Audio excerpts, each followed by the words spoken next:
Hey there, welcome to the Eurostep, a Milwaukee Bucks podcast, probably a part of the Blue Wire Podcast Network and GSPN, and presented by our pals at Prize Picks. More on them later, but first, I'm excited. I'm usually joined by my excellent co-host, Rohan Kadi. I am not today. Instead, I am very happy to introduce Justin Garcia, host of the Locked On Bucks podcast and part of the Bucks Radio Network. So if you're listening to Bucks stuff on the audio side, you're taking in Justin somewhere. My man is everywhere. Justin, thank you so much for taking the time and welcome to the Eurostep.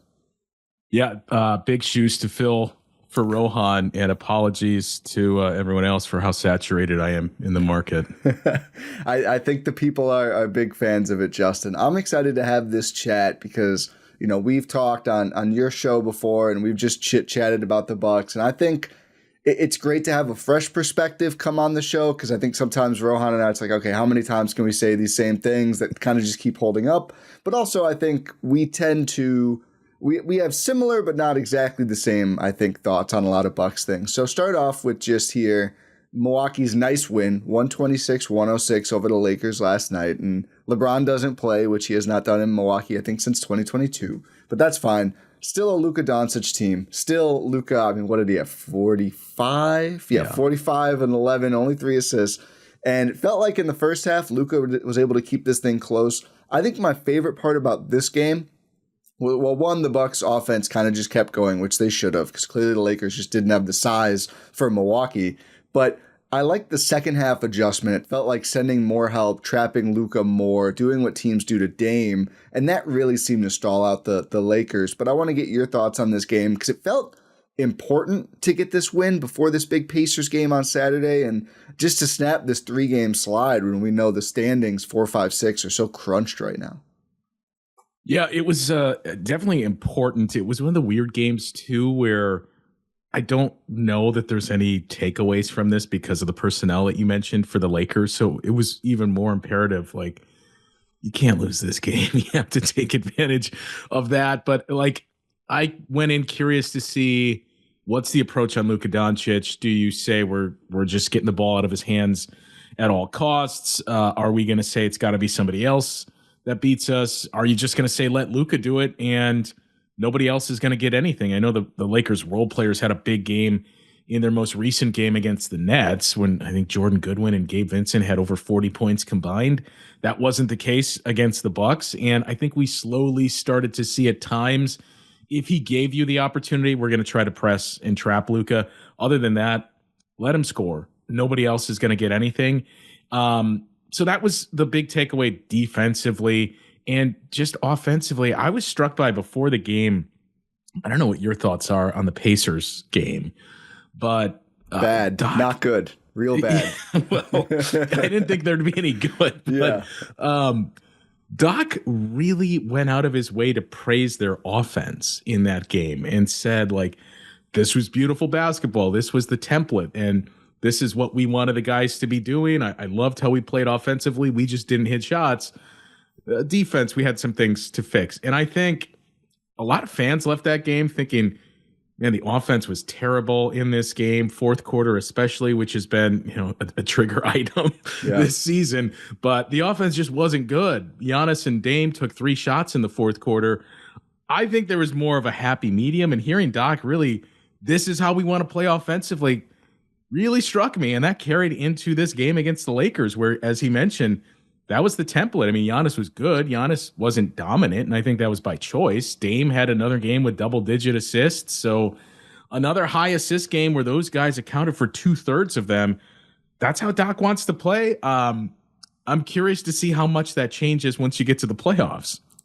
Yeah, I mean, I think we all just know from watching this team more than probably most others that when you get to playoff time, the Taurean Princes and, AJ Greens and everything, it's not always the same production, especially, in a game 5 where you just need it, right? Those that you just don't know. You just don't know what you're going to get from any role player.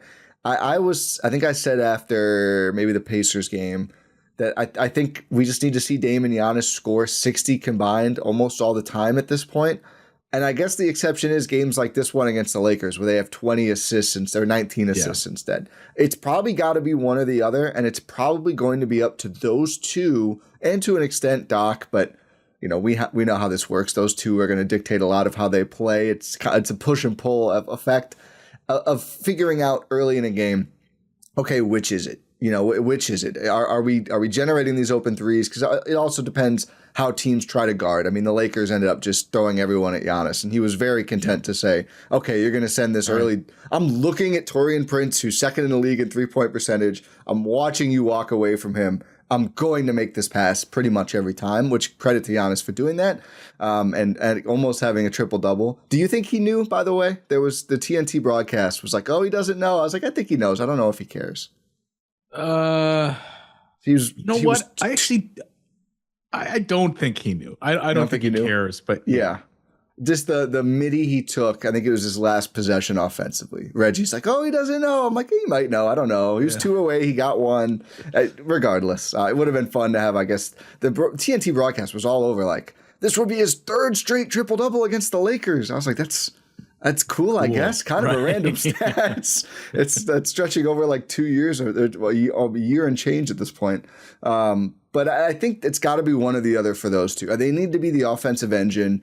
They don't need to do all the scoring. Obviously, everyone else can get buckets, but especially in a game like this when Kyle Kuzma was not able to get the offense going, you expect that's a game where they need to score more. It helps to have Kevin Porter Jr. with 22 on the bench, shooting 5 for 7 from 3. And of course, Brook Lopez, who I think has just been generally more involved offensively lately. He was second in scoring with 23 right behind Giannis. But I'm glad you called that out for their offense because it is fascinating. We were trying to think of the right word. I wouldn't say apoplectic, maybe just a little shocked by how many like dribble actions with Taurean Prince Giannis was running. I think that was a big, all the twos TP took against the Pacers. And he took 6 more against the Lakers, so he's not done. I do think there probably needs to be more balance toward the stars, unless it's a game like this one where, okay, we have multiple guys who are above 50% from 3 in terms of the role guys and are getting to the rim. We can probably live with Dame and Giannis with 46 points, but then the 19 assists versus the 60 points. But that's probably, to me, like the biggest balance and the biggest thing to watch going forward. Yeah, and we're not overly concerned with this Lakers offense, so let's roll with it here. But yeah, I think we're pretty aligned in. I still think the water level has to be. We need 55 to 60 points from Giannis and Dame, and then whoever else it is, like. I keep saying they need a consistent third scorer, but that doesn't mean consistently the same guy. You just need somebody that fills that role. And, the Pacers game, we saw like, all right, I know we've been calling for this, but I don't know that I really wanted this much Taurean Prince. But like, you need to find that balance, whether it's TP or AJ Green or Gary Trent Jr., or even Kevin Porter Jr., who I think when we look at the guy since the trade deadline acquired, has far and away exceeded expectations the most. Yeah, I would agree there. The one thing quickly on the third player thing, I totally agree there. I think it's probably been Brook more times than maybe not post-deadline. I think that is maybe surprising to people. I know there's a lot of mixed opinions on Brook Lopez this season. I don't know that they're mixed. Yeah, it's fair. Well, they're mixed because there's me and then there's everyone online who thinks differently. The big litmus test. I think his offense has been better than his defense post-deadline. I think his defense has been fine. Like, he diced up Luka, obviously. All right, Luka diced up him, I'm sorry. Yeah. Which obviously, of course he did. But offensively, I think he's been great. They've moved a lot of his shots to 2s versus 3s at the rim, which I think I've understood why they don't do this more, because obviously he has to then travel the 90 feet to get back, after he makes a shot there. But he's just so effective there, and he has been the way he continues to evolve. Obviously, he's been an at-rim scorer, coming into the league. That's not new to him, but kind of doing it like off cuts in the dunker, like a modern take on a big man scoring at the rim. Like, he does not stop adding things. What was it, the first week of the year? He said And media day, I think he said he's working on like his passing and his attacking the basket and his short roll. And yeah, remember he threw that behind the back pass like week 1, and I don't think we've seen that since. But he did throw a couple nice passes in this game too. I think he's almost at this point more valuable offensively, and probably will be that third guy in a lot of these games. Yeah. And he gives them a really interesting look against teams that, like the Lakers, extreme example, but just aren't big enough to guard him and Giannis. And I mean, and you look at the Eastern Conference, that's going to be the interesting part for this team. Like, I'm aware of the limitations and the questions that exist for this group, but they're going to have that size advantage. And we can point to Cleveland. Doc has said it. The more you watch Cleveland, I don't know if it changes in the playoffs, but the Cavs don't really play big. They start the game big, and then they play one of those guys. So if you can try to force the hand of teams and say, look, this is what we're doing. So you need to either play at an up-tempo pace or hit a lot of threes to get us out of this. But good luck. And you mentioned Brook cutting to the rim, too. There was at least 3 plays yesterday where you saw this reinvigorated Brook Lopez. Giannis has the ball and just darts to the rim with his eyes wide, looking for, like, throw me the lob, and didn't get it, and then just tails off. Like, we never saw that from Brook the first 5 or 6 years here. Yeah, and I think it really, like, it just speaks to like him as a pro and continuing to evolve his game. Because there's so many times in his career where he could have stopped, right? Like, okay, I'm a great post guy. Those are fading out. Whatever. I had a nice career. Then he becomes a shooter. Then he, gets the rim protection. And now he's like, well, I'll just learn to cut too. And also the shape he's in, that he's able to like get. Obviously, he's slow compared to other players, but there's not many bigs that age, that size, who can get that up and down the court at all anymore, which is why you don't see many of them in the league at all. You mentioned KPJ. I want your, do you worry about the sustainability of this at all? Because I think to an extent, I think he's going to be a useful player for them. Yeah. I think they trust him on defense, even though I think both ends, he's just a little bit of, there's a lot of variance, but it's been mostly positive for sure so far. Some of the jumper stuff, I'm just like, obviously he's not going to go 5 for 7 from 3 most nights like this game, but I'm like, there are a lot of jumpers being taken by him, and the couple of games where they don't fall, it's been like, oh, they suddenly the bench unit just does not have enough punch. Yeah, and it's interesting because I keep going back to, and I forget who it was that asked Doc the question. I think it was before the Cavs game. It was one of the games last weekend. And somebody asked him about Giannis's mid-range and how much we've started to see that evolve and him go to it. And Doc could start to sense where the question was headed. And I think the question even added you guys are among the leaders in mid-range shots. Like, what's the philosophy there?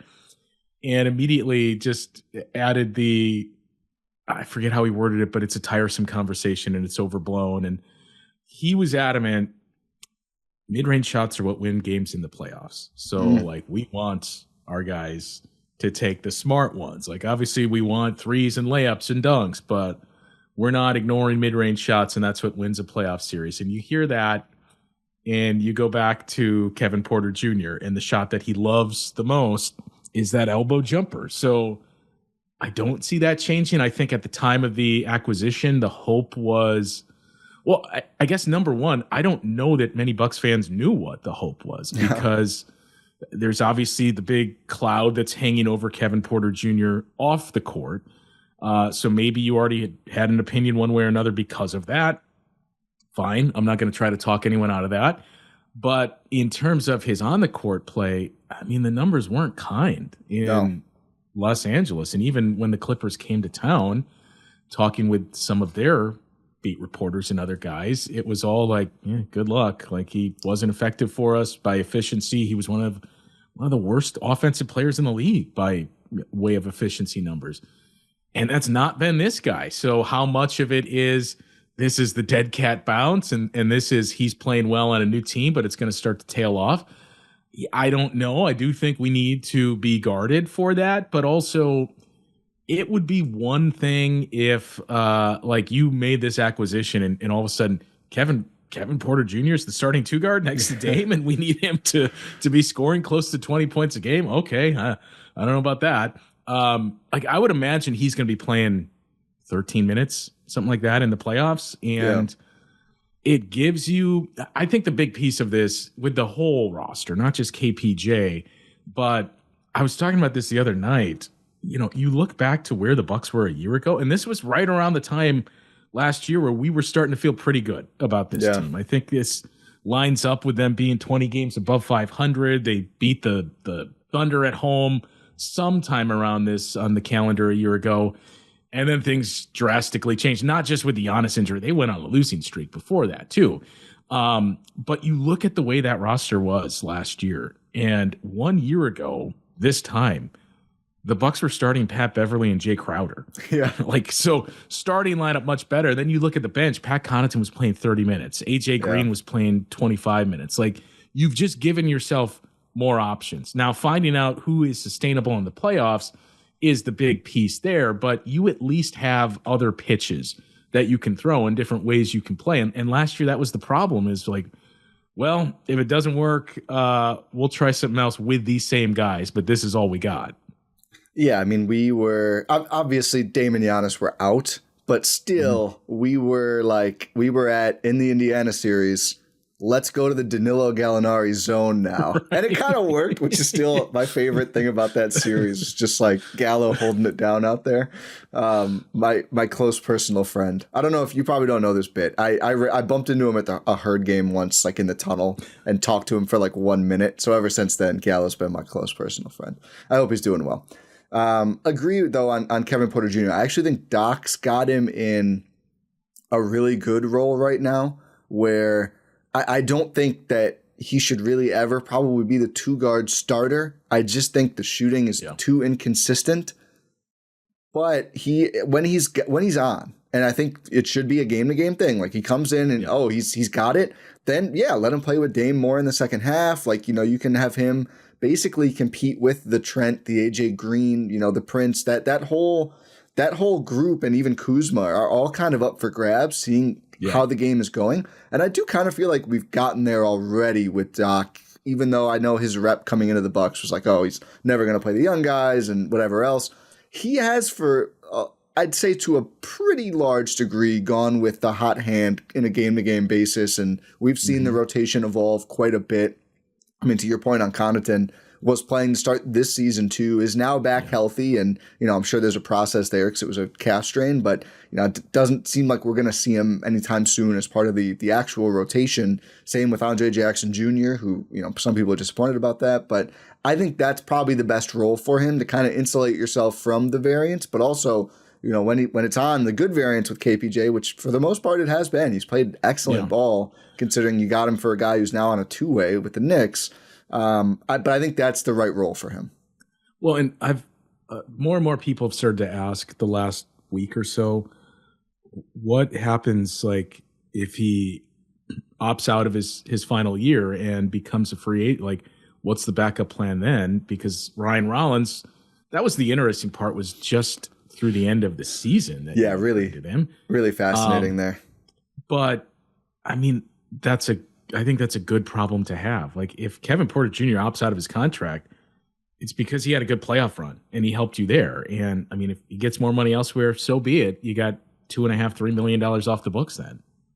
Yeah, it's going to be, it's like a week in, I was getting questions like, how much can they pay him? It's like, well, I think we're a little premature here. Let's cross that bridge when we get there. But the answer is always, it depends. They don't have his bird rights or anything like that, because the Clippers just signed him to a 1-year deal. So you'd have to come out, vetment exception, of course, or the biannual, or whatever MLE they open up, which could be a pretty good one. We don't need to do all this right now, but it could be a fun summer in terms of that. But of course, you've also got Taurean Prince and Gary Trent Jr., who, if things go well, will be standing there like, we will also take raises. So good problems to have.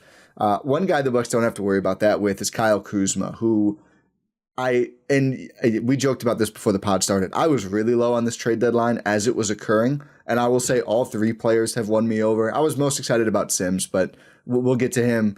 Just lower stakes, right? Like, lower upside, lower floor if it didn't work, considering that the cost. But Kuzma was a big swing.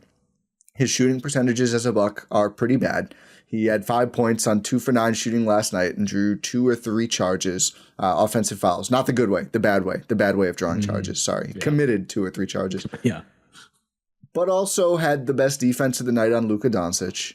And I think overall has looked like probably their best perimeter defender since they acquired him. They haven't used him on primary threats a ton. Brian Anderson on the broadcast said, I would love your thoughts on this, that Kuzma mentioned that he's kind of like working himself back into not game shape, but like winning basketball shape.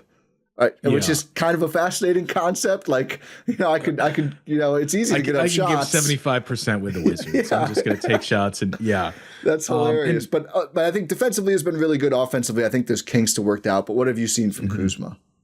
I mean, I think Doc has kind of tiptoed around that too when he's talked about the fitting Kyle in until making Kyle very clear on just do this. Don't worry about this. Do these things. I didn't have expectations one way or another. You were still kind of numb to we all knew there was a very real possibility that Chris Middleton, or even a guy like Bobby or Brook Lopez was going to be traded at this deadline just to get some flexibility and get younger. And then when it finally happened, you were kind of like, holy cow, they actually did this, and this guy is not going to be a part of this. And then pouring over Kyle Kuzma's numbers and the version that you remembered with the Lakers and the guy that I saw a couple of times come to Milwaukee with the Wizards and in Bucks games of which version is he, and trying to figure that out, and what holes does he fill, and even talking with others too of where's he going to play? Is there another move coming? Do they view this as a Bobby Portis replacement and he's coming off the bench and he's going to play that role or what? And we've kind of seen Doc's grand vision of this has been, no, we're playing big. And he's a guy that's going to help us push the pace. He talked from day one about Kyle Kuzma's numbers in transition. And I remember he kept mentioning he's one of the best in the league right next to Giannis. And I remember looking it up, they're good, but I don't know. Maybe it's just because of the guys he was playing with on the Wizards. I don't know if it's to the levels that Doc has preached. But then you start to see him and think, okay, yeah, this makes sense. Where not only does he get out and run, I think the thing that I've loved about Kyle Kuzma the most offensively is he gets out and runs, and he immediately looks for, how do I get the ball to Giannis to finish in transition? The shooting is what it is. I think you could say, hey, what if I told you Kyle Kuzma increased his shooting numbers when he joined the Bucks? You'd think, great. And then I tell you, okay, but he's up to 30% on three. That's ultimately going to be the thing that's going to determine a lot of how this trade is viewed. Is I think we know Kyle Kuzma is going to be left open in playoff series, and teams are going to say, we'll gear up for Dame, we'll gear up for Giannis. If it swings to Kyle Kuzma, even Brook Lopez we'll pay attention to. If it swings to Kyle Kuzma, he can take that. So you're going to need to see that 30%. I think he's at 3-point percentage. It's got to be 34, 35, somewhere around there. But the way he cuts and just attacks the basket is something, it's a dimension this team has not had outside of Giannis. And I know Ajax will do that, but finishing is the problem. And that's kind of what we've seen recently for Kuz too. So I think it's interesting to hear Doc talk about fitting in and don't worry about that. And Kuzma talking about the competitive game shape that he's still got to get in, and seeing this all pop up around the time where you're like, man, he's missing a lot of shots at the rim. So I would imagine that'll start to go up, but his whole unorthodox approach, I think, is very helpful in the playoffs to just create chaos around the rim and force defenses to react and lead to open shots. But yeah, the defense that you mentioned, I think we all assumed it would be an upgrade over present day Chris Middleton, hoped certainly. It's been massive that he has clearly been their best perimeter defender that you feel comfortable throwing out there on just about anything. And we've seen a handful of times now. That Lakers game, I still he looked much better on Luka Doncic than Taurean Prince did. I still wonder how much Luka was what's the point? We're down, we're down, 18 at this point. Now. Yeah. It's night one of a back-to-back. Yeah. But that's been the noticeable thing is you feel pretty good about throwing them out there on just about anyone. We've seen 3 or 4 times already this season where Doc has kind of changed plans and gone from TP to Kuz on the defensive assignment in the second half. Yeah, it's been really interesting to watch. And I think one of the nice parts of it is for the first time, maybe the way Crowder started the year, maybe, but I feel like it's probably the two best forward defenders they've had as well. I mean, you can put Kuz on guards and kind of what we see teams do with Dame, like the length bothers them. But, if you're looking at Boston, who if the Bucks do end up, getting into this, I guess they probably wouldn't. Yeah, they would end up seeing Boston eventually. You have Kuzma and Giannis to guard two forwards, right? So that I think is nice, but agree. I wondered game one. I remember it was funny, even more so than now, I would say. He was like just screening really hard and like passing every time he touched the ball. And it was like, the meeting your girlfriend's parents energy from Kuz on the court. Hello, sir. Yeah, exactly. Firm handshake, collared shirt. But it has sustained, not to that level, which is good. He was actually overpassing in his first stint. I was like, okay, you are a good offensive player. They did trade Chris Middleton. They are going to need the scoring. And I think that's what, I don't know if it has to be the 3-point shooting. He can just be, I think, a rim killer, and it will work enough. And he hits threes sometimes, but he's got to do one of the two. And doing neither of the two, which has been the last couple of games, that has hurt them. But I think the thing with the three, and I agree. Like the thing with the three is he's gonna get looks. Yeah, 100%. So figuring out how to attack those. Yeah, I mean, making them is the cleanest, because if you're still starting, and I think no matter what at this point, they will be starting Giannis, Kuzma, Lopez, Dame. Yeah. We can talk after a quick break in a minute here about if it will be the same fifth player or not. But I think those four are pretty locked in at this point. You do get into a similar spacing crunch that I think they were seeing too much with Andre Jackson Jr. out there with Brook and Giannis, where that's just three players who teams are like, we really don't care if you shoot. And Brook can shoot, but it's really game to game. And if he starts out 0 for 3, teams are like, okay, go bomb away. We'd rather see you get hot than Damian Lillard get hot.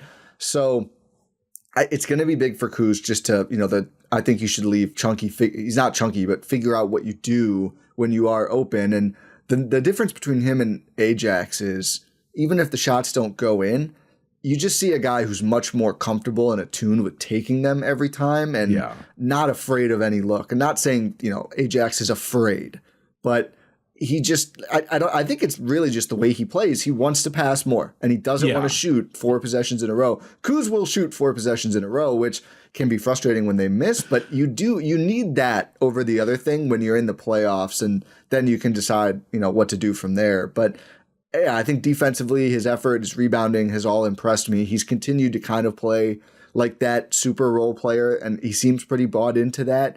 Need to figure out the offense, hopefully the shape thing, and he is, I'm sure, carrying more defensive load than he has probably since he was a Laker. Hopefully that can round into form.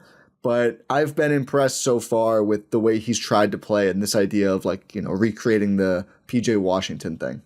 I think, well, and that's what I wondered at the time of the trade too, is it's not a perfect match, but the conversations that were had around the Mavs trading for PJ Washington, this guy's a winning player. He's never been in the playoffs and he unlocked everything that they needed. I don't think Kuz has been to that level, but it's the same type of conversation. And that's, like you mentioned, the big thing with the difference between he and Ajax is I at least know Kyle Kuzma knows what to do and how to attack the basket. It's like if he were a chef, I know he knows how to make the dish. I don't know if it's going to be what I anticipated or a good dish. Whereas with Andre, it's like, how do I make this? I don't know. I'm just going to throw stuff in the pan and we'll see if it turns out. Yeah, that is, Andre Jackson Jr.'s souffle, it's just a Pop-Tart. Whereas Kuz, it might pop, but he's going for the souffle. That's a fun analogy. The idea, I don't know, this probably isn't new. It's probably something that's happened throughout NBA history, but this grab a guy who's kind of being used as a star on a bad team and make him a star in his role on a good team. I would even say, and again, not comparing players, kind of what the Celtics have just continued to do with Derek White and now even with Drew, who I think he's slowed down a little this year anyway, but I don't think anyone and I don't know how much of that is the finger versus age and everything else. But I mean, even if he's fully healthy, they're not asking him to do anything comparatively. Right. He's their 4th option. Yeah, 5th, I think, when Porzingis is healthy and in there, it's wild. And I think it's a good concept, and that's the idea with Kuzma, right? The Wizards are kind of taking him off ball anyway, but get this guy and then just make him your clear 3rd, sometimes less than that option. Let him be big and athletic, which he is. I mean, he's a real 6'9". He's a strong guy. He's pretty fast and athletic. I think It's an interesting idea. I'm glad the Bucks are trying it out. You just need to see a little bit more offensive production. Speaking of starring in a role, I need to talk quickly about our friends at Prize Picks, America's #1 daily fantasy sports app with more than 10 million active members. Rohan and I obviously are playing Prize Picks throughout the season. I took an L on a flex play last night for the game. I thought Giannis would score more. We talked about earlier, just kind of it was more of a passer in that game. I should have tuned into Justin's coverage of Doc Rivers' thoughts after the Pacers game or before the game last night, and I would have known, but alas, you can stay tuned in to myself, Justin, everyone else talking Bucks, or just, go with your own ideas. If you think, hey, Taurean Prince assist tonight, I saw it in the stars, you can go ahead and do that on Prize Picks, where it's very easy, 2 to 6 player stat projections. All you do is pick more or less for your chance to win up to 1,000 times your money. So download the app today, use the code in our description, which is code EUROSTEP, and when you download and play for the first time, you can get $50 when you play $5, win or lose. It's very fun. Check it out on Prize Picks. Run your game with code EUROSTEP, heading up to and in the playoffs this year. The last new player. And I feel like since we're both on CL Island together, which is probably a little underwater after last night's garbage time run, the last storm is not evaporating quickly enough right now on CL Island. The conditions are poor. Yeah. But I don't want to talk about that. I've started to signal for help. But yeah, I'm concerned about doing the same.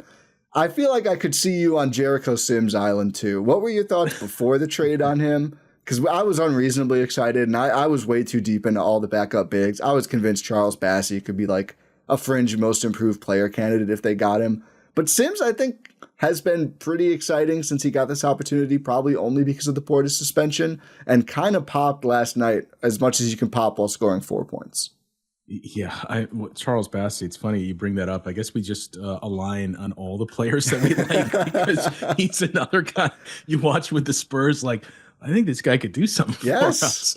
Yeah, I was more of a wet blanket on Jericho Sims at the time of the acquisition that I just kind of figured this is an insurance policy, basically. If we've seen you're playing with 3 bigs, and Doc has spoke about that a lot too, of hey, how much it changes things if one of those guys is out and how we have to stagger things.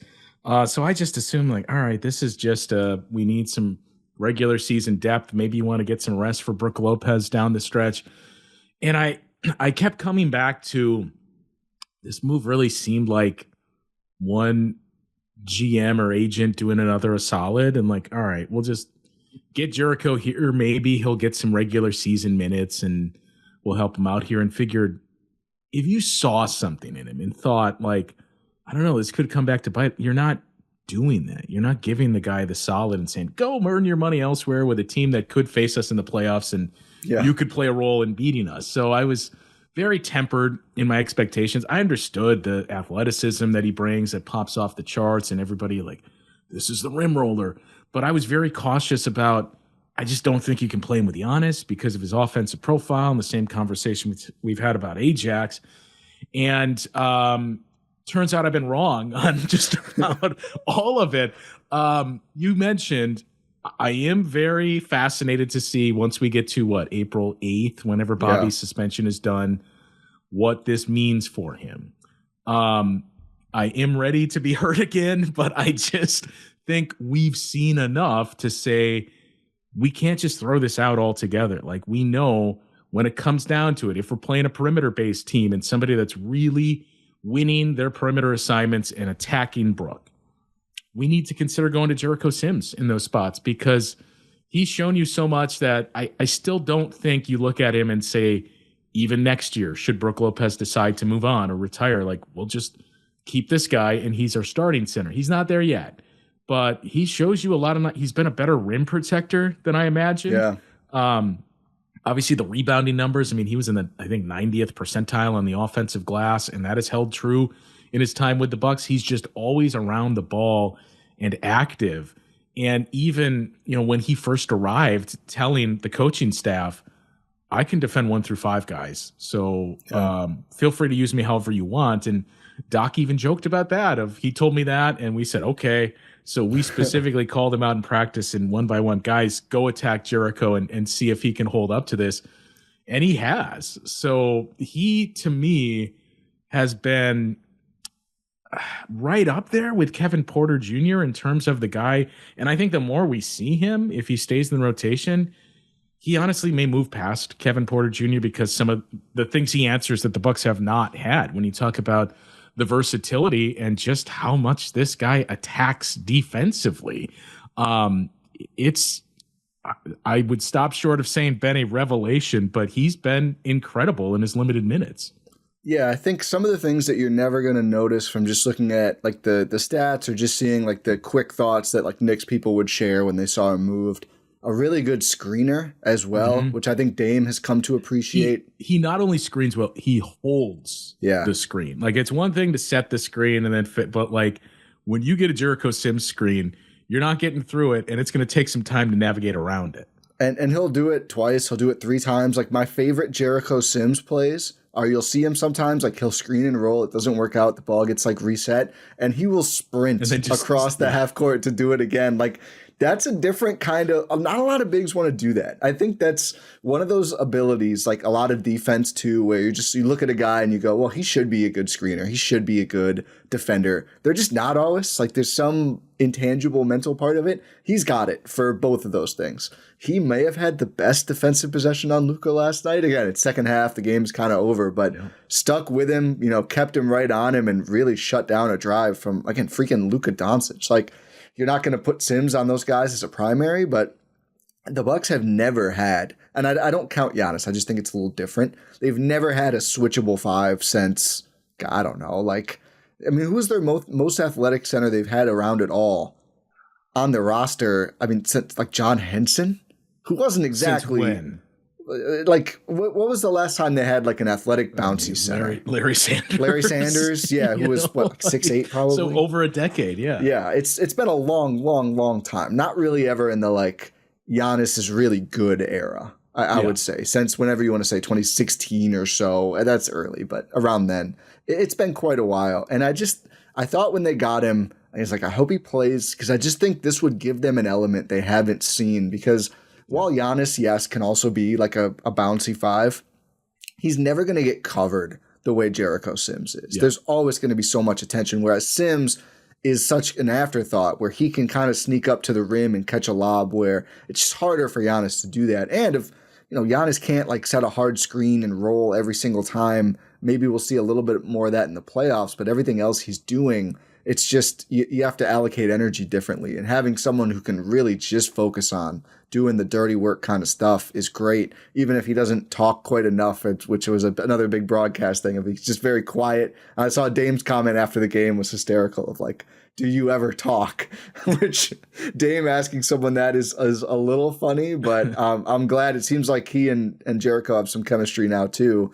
Also, Dame just saying, I'm not going to call you Jericho every time. Also, Dame is kind of hysterical in his media availabilities. He's so verbose.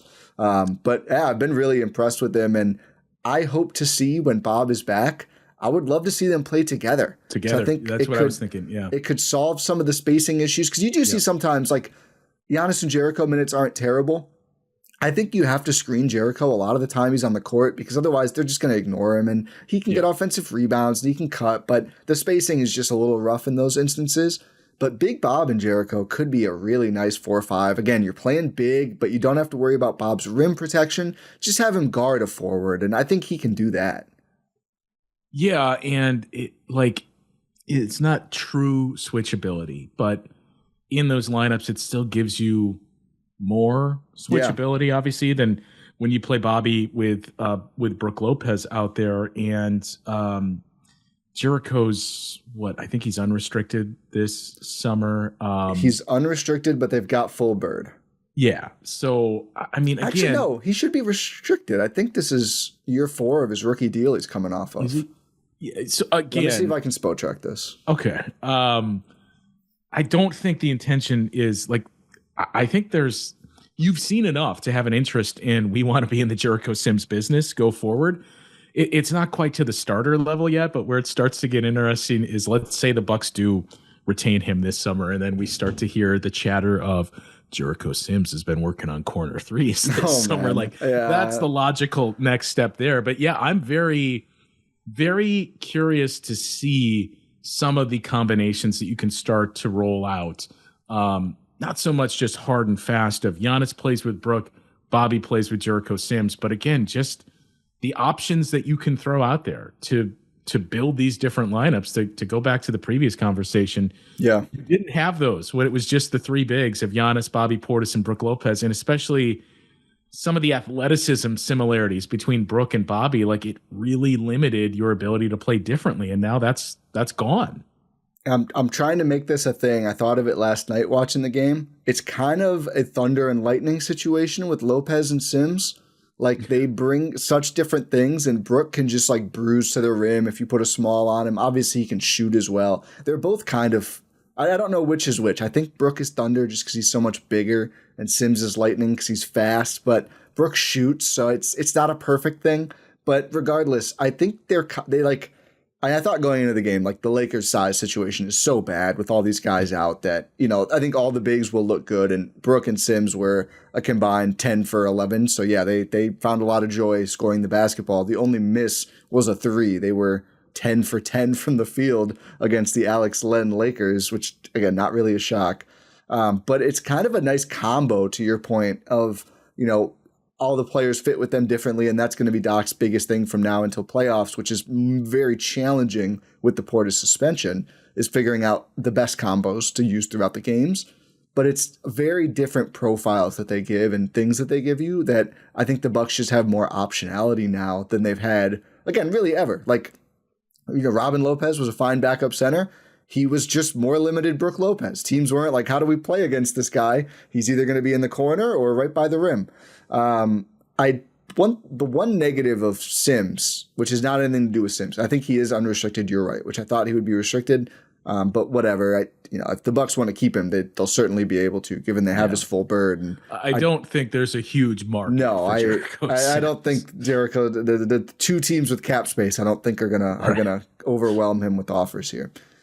The one negative, and it's not on Sims at all, who I think has played well, is I think only in that Magic game we've seen the Kuzma Giannis 4-5 lineup that when you first heard the trade, it was like, oh, that's going to be, that's what you do this for. He's the new PJ Tucker or the super side, whatever.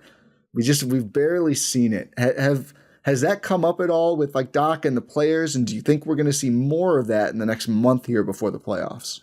So I was just thinking about this the other day and wondering, like, so when are we going to ask? Like, it's kind of delicate for us on the broadcast side to, like, we don't typically use the pregame pressers because Doc has availability elsewhere. So you're like, you almost want to feed questions at times. Like, can you ask Doc where there's this? But yeah, he hasn't been asked that. And I do wonder if it's just become like a tiresome conversation, everything around like Giannis pairings and Giannis at the 5. And why don't we see more Giannis and Dame pick and rolls, and the amount of questions that Doc had to field on that I think there's just a lot of people have been beaten down with answering or asking that question. But that's what's kind of stood out to me as well, is we talk about the versatility and the ways to play differently. We're starting to see significant volumes of everything but that. So I know Giannis has talked in the past about, not to Anthony Davis levels, but mentioned like, it's not ideal for me to be playing the 5 consistently.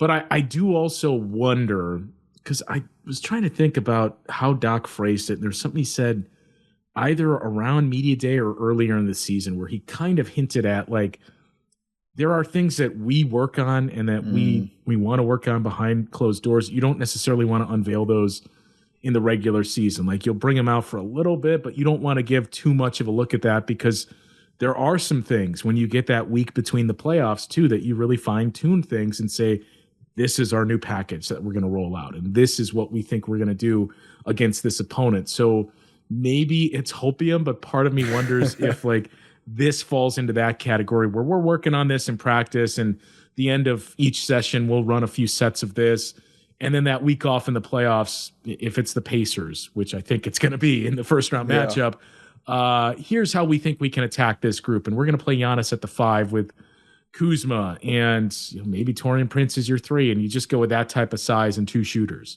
Yeah. Well, it's really interesting to me because we've seen this kind of like the the other side version of this lineup where it'll be Dame and Giannis and Brook.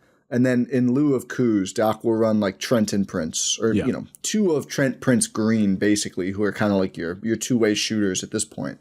And it's the same idea of like, okay, we want size, but we need the shooting. And I think there's a recognition there that, if we need to get the offense going, playing Giannis, Kuzma, and Brook doesn't always do that, especially if, Kuzma and Brook aren't knocking down their shots in that particular game, which then the obvious, counter to that would be, okay, if we need to be switchable and we need the offense to get going and more spacing, we can do Dame, Trent, Prince, Kuzma, Giannis, and then suddenly the floor is wide open. You're switchable 2 through 4, and Dame will switch. He tries. It's difficult, but and the right players will obviously take advantage. But it's not like you're like, well, we can never do that. He'll try to get a steal and swipe the ball or whatever.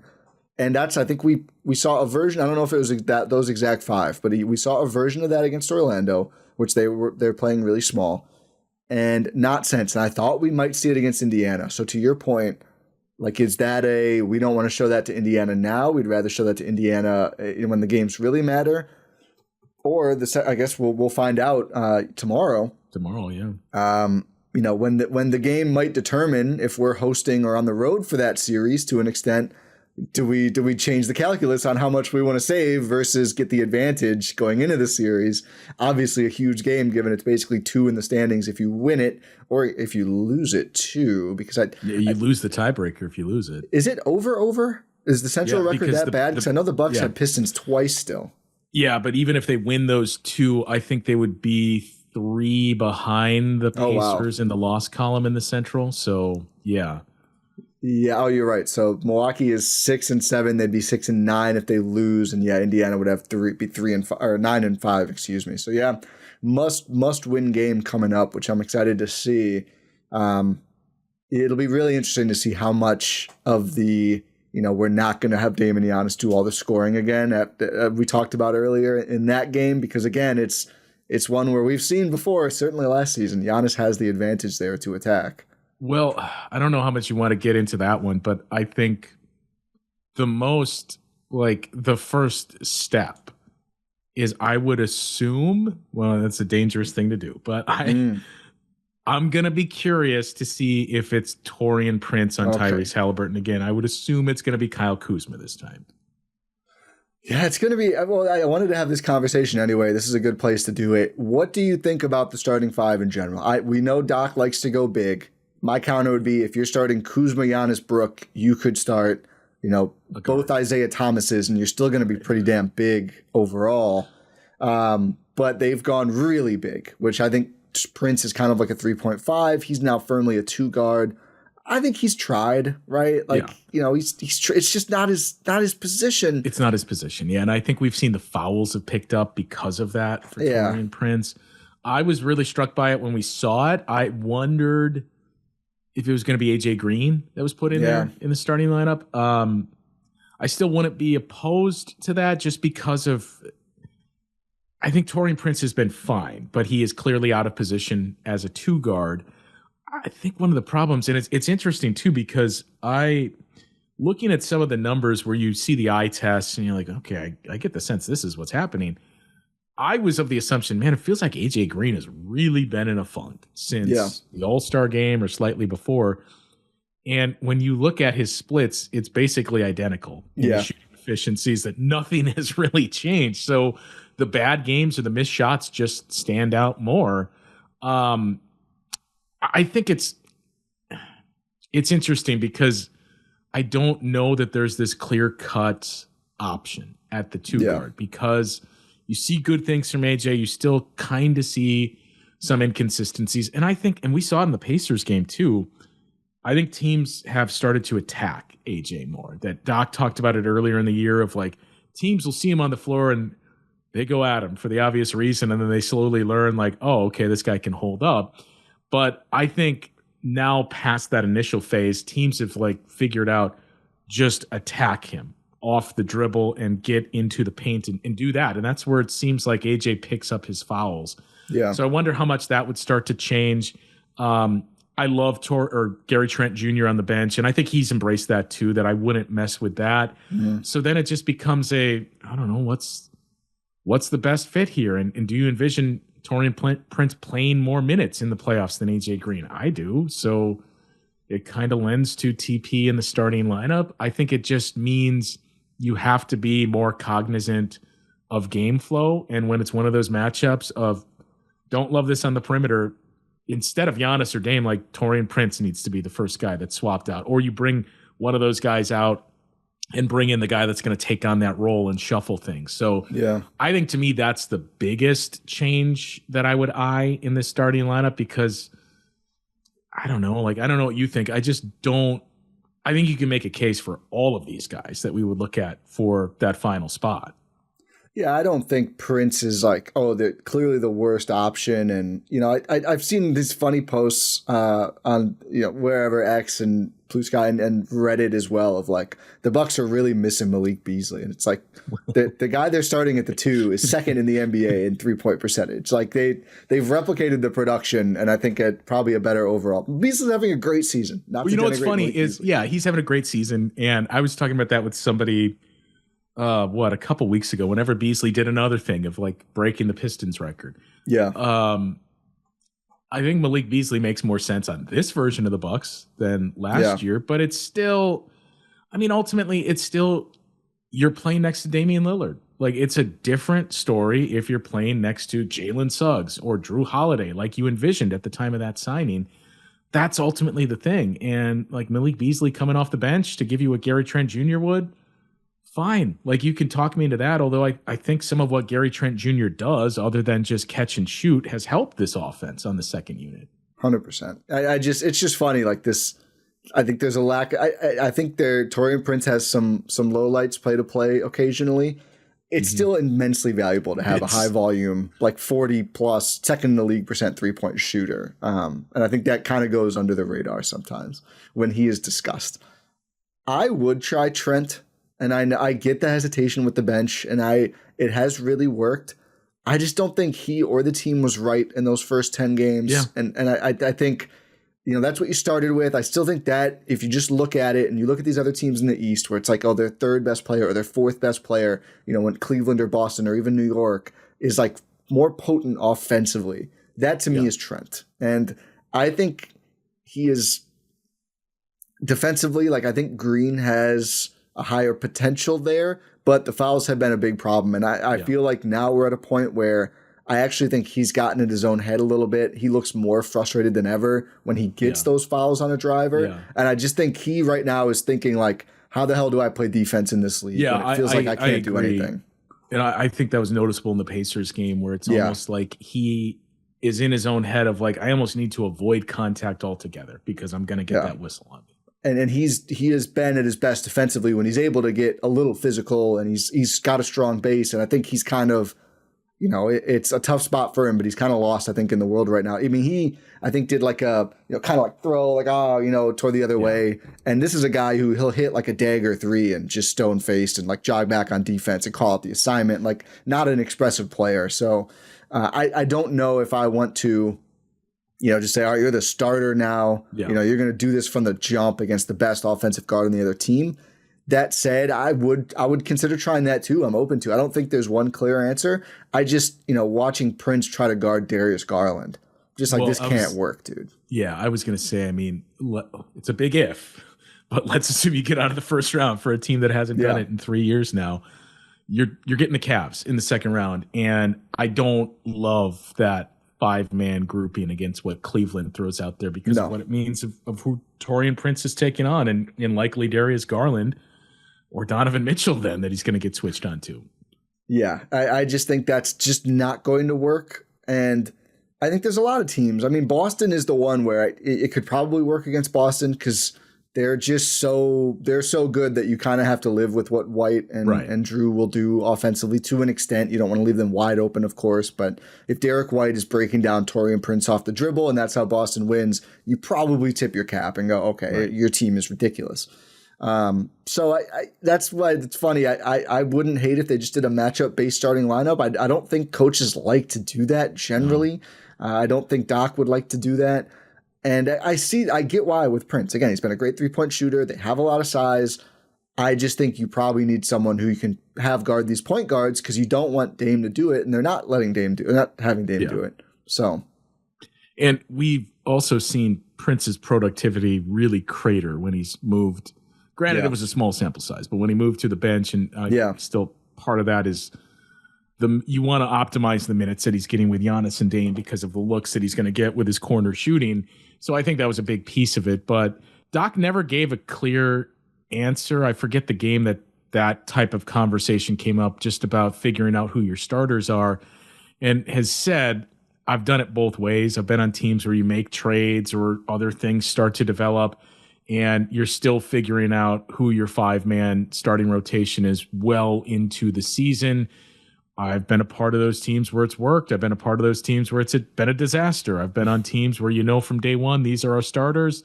Same story. So we got a pretty non-committal answer from Doc there, which at least tells me they're open to it. And as we've continued to see them make these tinkers to the starting 5. But yeah, it's funny, the more, and you bringing it up too, I just feel like of those, between AJ and Gary Trent, you're going to play Gary Trent Jr. more minutes in the playoffs because of what he brings on both ends. And again, that the shot that isn't just catching threes and catch and shoot threes. Now I'm kind of starting to wonder, does it make sense? We have 2 starting lineups depending on the opponent. One is Gary Trent Jr. and one is Taurean Prince.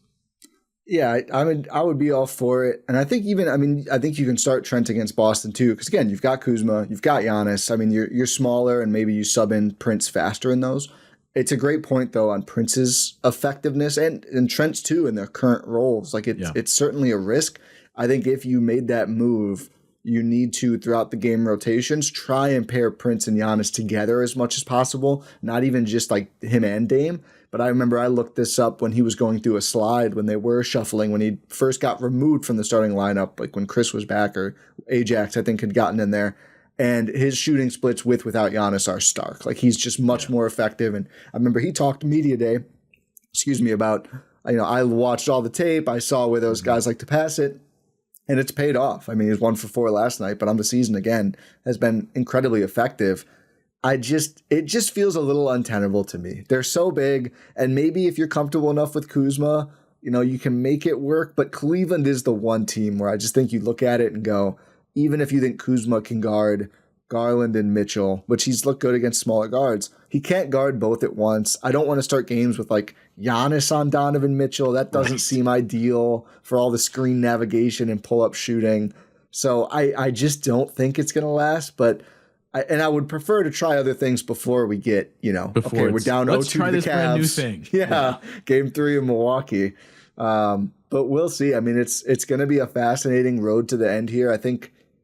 I don't think we have that many rotation questions besides that. The one that I talked about with Rohan was who, if anyone, would poke into the starting lineup if there were, someone else missed a couple games, or just, if Green, I wouldn't say slide, but continues to maybe lose a little ground with how he's defending. Do you think Rollins, Andre Jackson Jr., or Pat Connaughton is more likely to get a shot? I don't think people are going to like the, I don't know. It's actually interesting because I do wonder, I think at this point, the Andre Jackson Jr. opportunity is when you think back to that Nets series in 2021 when it was just, we need a spark. Yeah. Put in Thanasis and he'll close out the final 90 seconds of the first half occasionally. Yeah. And this is what we'll do here. I think that's where it's kind of at as of this moment for Andre Jackson Jr.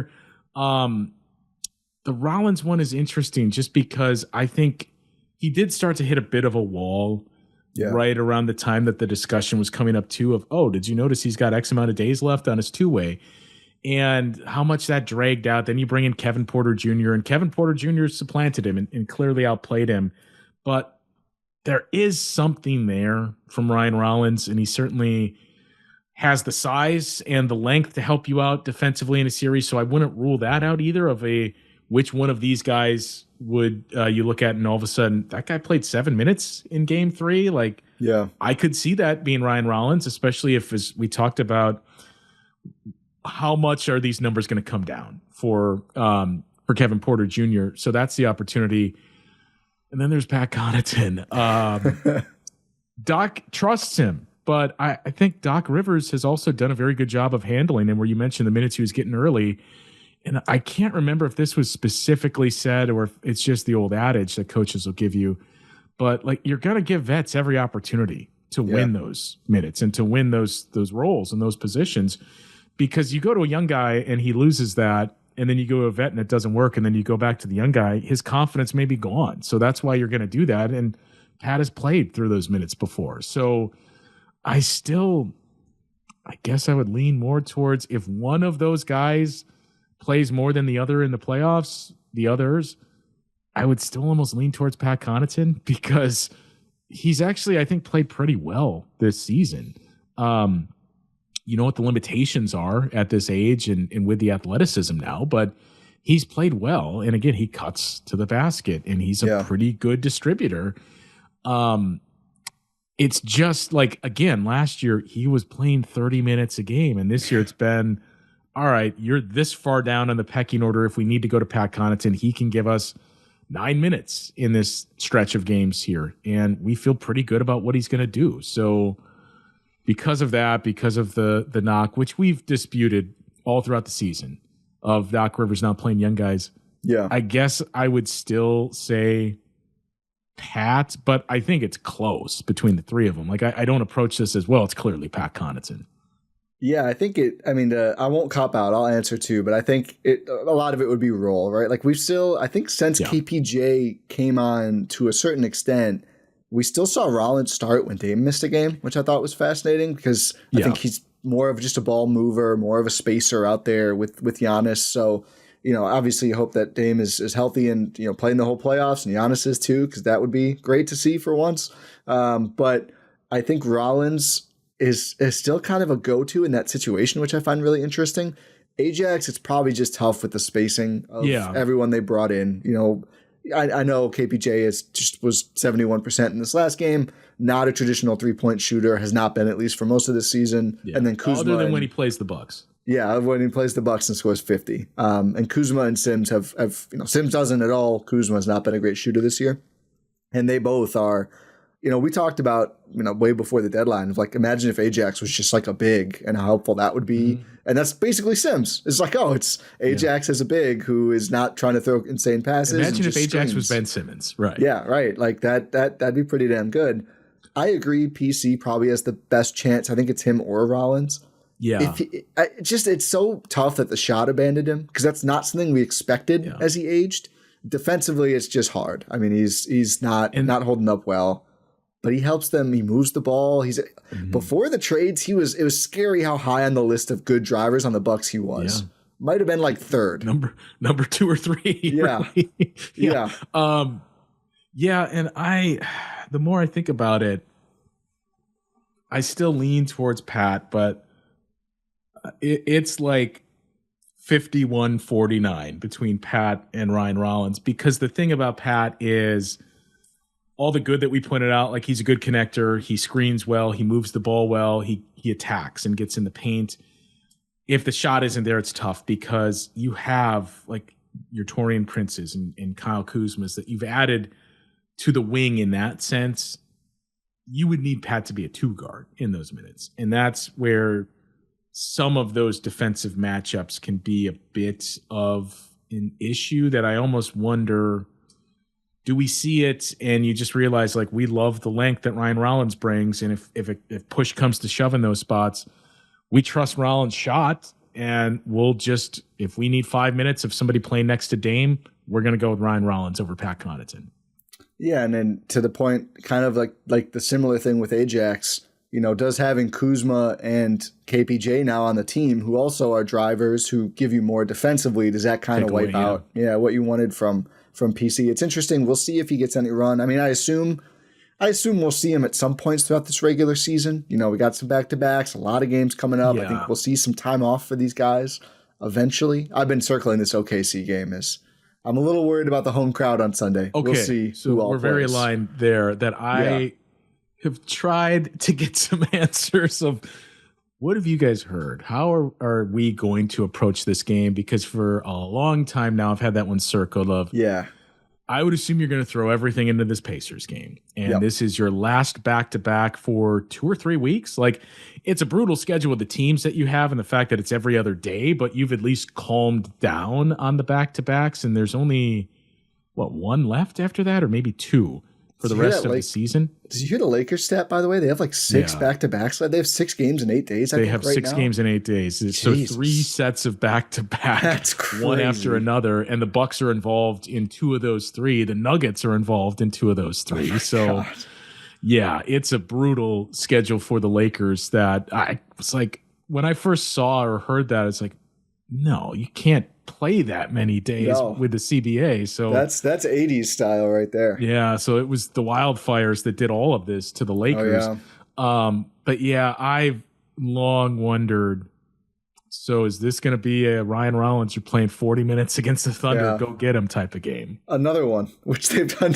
Yeah. The Bucks are like, we got the cup win. That's the only Thunder game we care about this season. I was talking about this with, I can't remember who, but they had suggested, what are the tweaks? Like, obviously, Giannis's game played counts from that NBA, or all players, but for Giannis and his awards, it counts in that NBA Cup final game. The stats don't count, but playing in the game counts. So it gives you one extra to burn.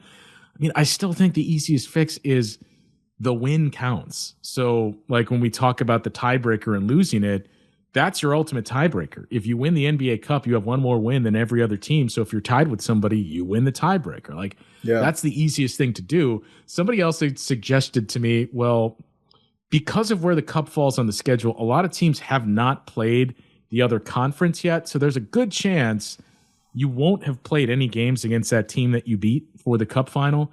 What if you just say the home team gets to punt the road game against that team and they still keep their home revenue and we just count this as the win?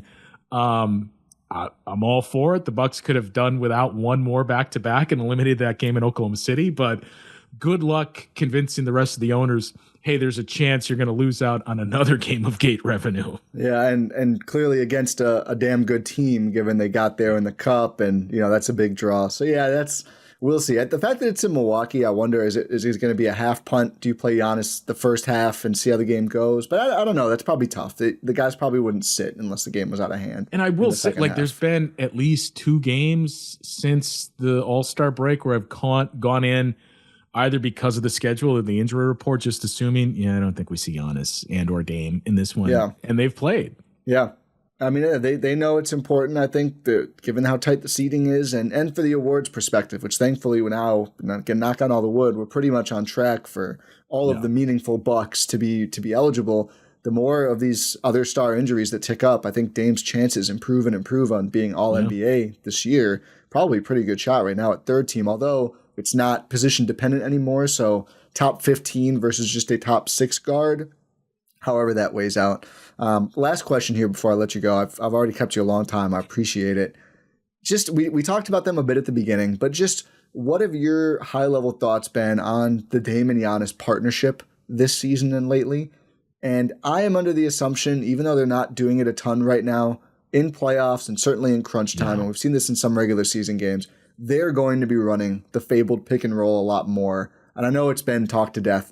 I still think they should run it more generally, but what are your thoughts on Dame and Giannis? It feels like there's been a higher gear this season because Dame is just playing better and there's more juice to squeeze still. Yeah, pretty aligned there. I still think they're going to bring it out more in the playoffs. I still think they can bring it out more than they have, even when we've seen it a decent amount. But yeah, I think the chemistry is clearly there this season. And you go back to media day when everybody was like, wait, what? They didn't work out together in the offseason. This is a disaster. You can see there's that chemistry that's developed. And I think it's been an interesting conversation around Dame too, because talking with somebody else who I won't name, who was like, man, we just need Dame to be better. Like, he has to have these games where he's carrying the offense. Like, I mean, I don't I guess if you want to make the case, like you'd be much better off if Giannis and Dame were each averaging 30 points per game. Sure. So would every team in the league if their top two scorers were doing that. And like everything that Dame said in the offseason and even after game 6 and that loss to the Pacers about his conditioning and what people could expect to see from him the next season, he's held true to his word. Like by the numbers, he's been better. He's been just as good or better across the board. And it's just this weird thing where I think a lot of times, I don't know if it's people are just expecting the Damian Lillard from Portland early for a player that's in his mid-30s, and you have to brace for it's a different phase of his career. But the numbers don't match a lot of the discourse that's been out there around Damian Lillard. Where like, oh, he looks old. He looks like he's lost a step. Like, no, he's getting to the rim quite a bit, and he's finishing. Yeah. He's still getting to the free throw line.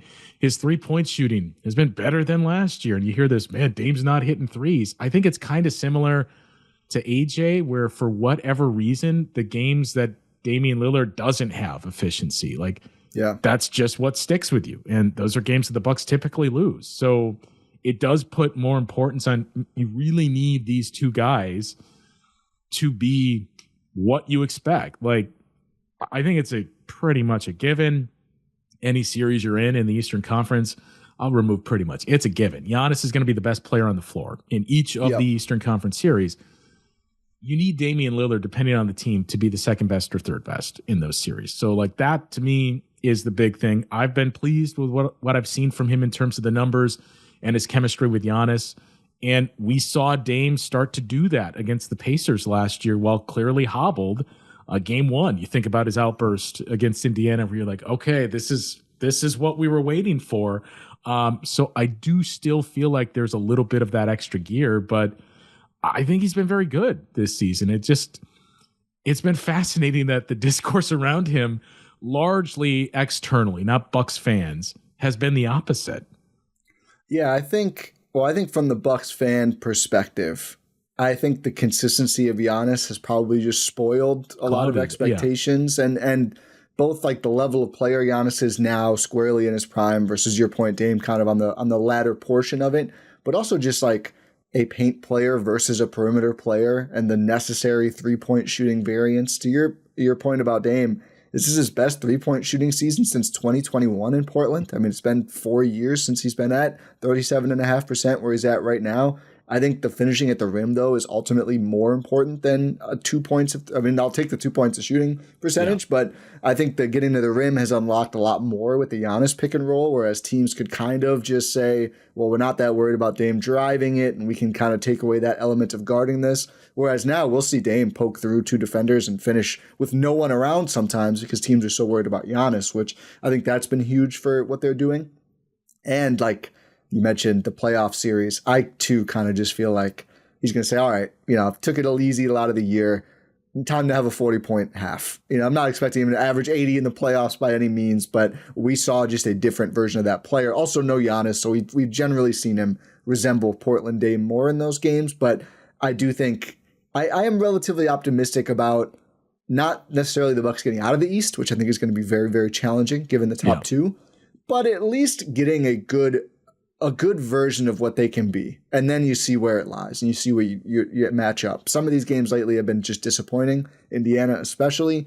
I think there's a higher level. I hope we see something close to it tomorrow in this Pacers game, because it's pretty easily their most important regular season game. I mean, one of those Detroit games could be if, are you shopping the slide to 6 at that point? We'll see. But a big one here. Justin, thank you very much for joining me on the Eurostep. Any last thoughts from you on the Bucks or anything else on your mind as you watch this team so closely? No, I mean, it's this is the fun part with the schedule picking up like it has and some of these challenges. Tomorrow, obviously the biggest one of the season. We hope those 2 Pistons games are not the biggest games of the season, or if they are, it's because the Pacers have started to fall off and the Pistons have not. But yeah, just like continuing to get these looks at playoff type games for this team, I think is the important part go forward, because like some of the stuff we didn't even get into, fourth quarter offense and their clutch, like those numbers are what they are. They're for how deep into the season, 65 or so games, like you're not going to move them substantially. So I think the big part is just from February 12th on or post All-Star break on, like how do they perform in those areas? And we've started to see movement in the right direction with still obviously a decent amount of work to be done. Yeah, to a certain extent, I think you just have to look at those numbers and go, Dame is shooting 18% from three. And I mean, if he does that, we probably lose close games in the playoffs. That is the one area where I'm like, you probably do just need to ask Dame to be better. And I think that's a fair ask, and he can do it. Okay, Justin, you can follow him at Justin Garcia NBA on Twitter and at justingarcianba.bluesky.social on Blue Sky. You can find his work on the Locked On Bucks podcast wherever you are listening to or watching this podcast. So go check that out, or just tune into the Bucks Radio Network, where you can find him all the time, pregame, postgame. You've done some games too this season, right? Are you doing all the games? I do the analyst job for home games, and then we've had some remote broadcasts where I'll do it for that as well.